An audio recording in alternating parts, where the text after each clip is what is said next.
bodies in there. I wonder if the group has ever touched on that, the risk that we have, and any collateral information would be appreciated. Joe, Audubon Hills.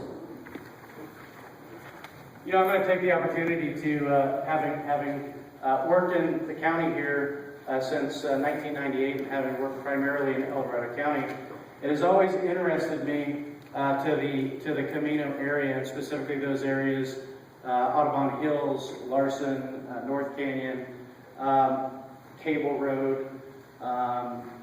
Those are all areas which are absolutely beautiful, and I would love to live not down in Cameron Park, but live up in your community as well.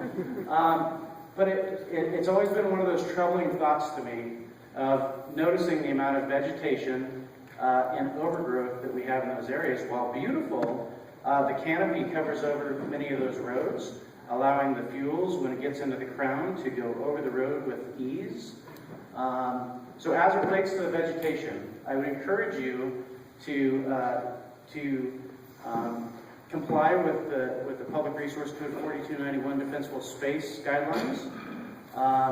Utilize opportunities of the Ready, Set, Go program to allow you to be prepared to prepare your home, to know what you need to take, to assist in the evacuation process, to prepare your home as you go. As it relates to the fuels, continuity of fuels and removing some of those lateral fuels or those ladder fuels that go up, expanding that while beautiful to be close and near to your home, need to be trying to be cleared away from your home. I would encourage you to not only the live vegetation, but the dead vegetation, the firewood that we tend to stack next to our homes or under our decks. I would encourage you to move those away from your home as well. We used to go to 30 feet of defensible space, and that was increased to 100 feet of defensible space. We will go into your homes if you were to be evacuated and a fire was to be approaching your homes, and we would absolutely take every step to be proactive to get the resources in, to remove the vegetation around your homes, to defend your homes or make your homes more defendable. However, that takes a lot of resources and takes a lot of time, in which those resources could be better committed to direct fire suppression, putting out the fire on the fire's edge. With that said, I'll leave it at, I would encourage each and every one of you to maintain your defensible space, to remove that vegetation, to allow a better opportunity for your home to be more defendable. Does that answer your question? Are you at risk? Not really. In California, everybody's at risk. Not really. So as it relates to Audubon Hill specifically, was your question? Yes, 300 people. Have we ever been in there, considered those opportunities, considered your vegetation? We've been there. Yeah. We fight that battle regularly. I'm asking if you folks are saying, there's a big wad of people over there in that small community, and if this thing gets loose, comes on this side out of wherever, is anybody saying, Jesus, we got a pack of people inside of that? Well, I just gave a plug for defensible space. I'd like to have you up for a meeting in the summertime. To answer your question, yes, I am well aware of the population in Audubon Hills. Chief Osborne lives in the area. I'm very intimate with Chief Osborne. So yes, I have been in there. I'm very familiar, and all of my battalion chiefs who work for me in El Dorado County and the adjoining areas are very well aware of the communities in Camino and specifically Audubon Hills. Thank you, sir. Can I ask my question? How close is Camino to evacuation? Because the fire is about 4 miles from Cable Road at this moment.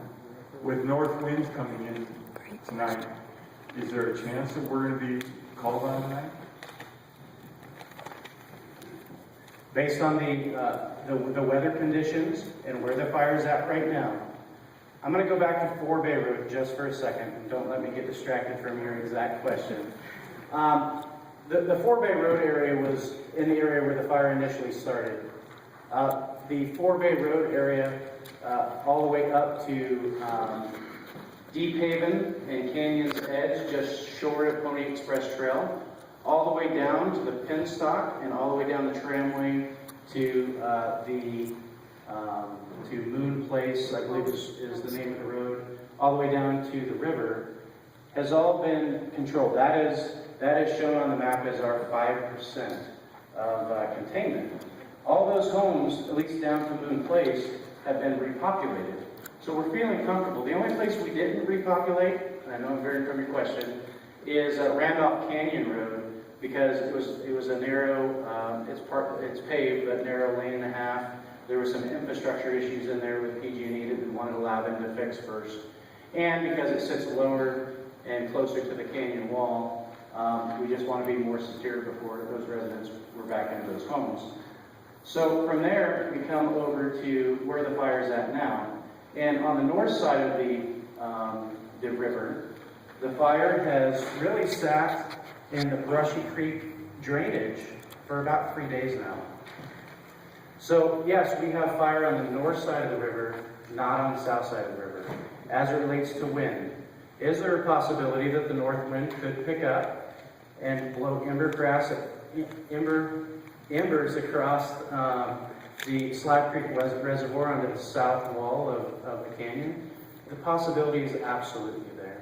That's the reason we've spent all day today in favorable conditions of trying to put in numerous contingency lines in those areas to start trying to protect that area in which, if possible, or if it did jump across, we would have several contingency lines to try to stop it at.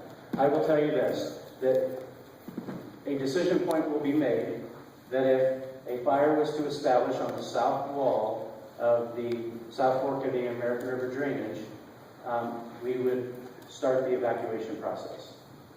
They're telling you to be ready. Okay, my update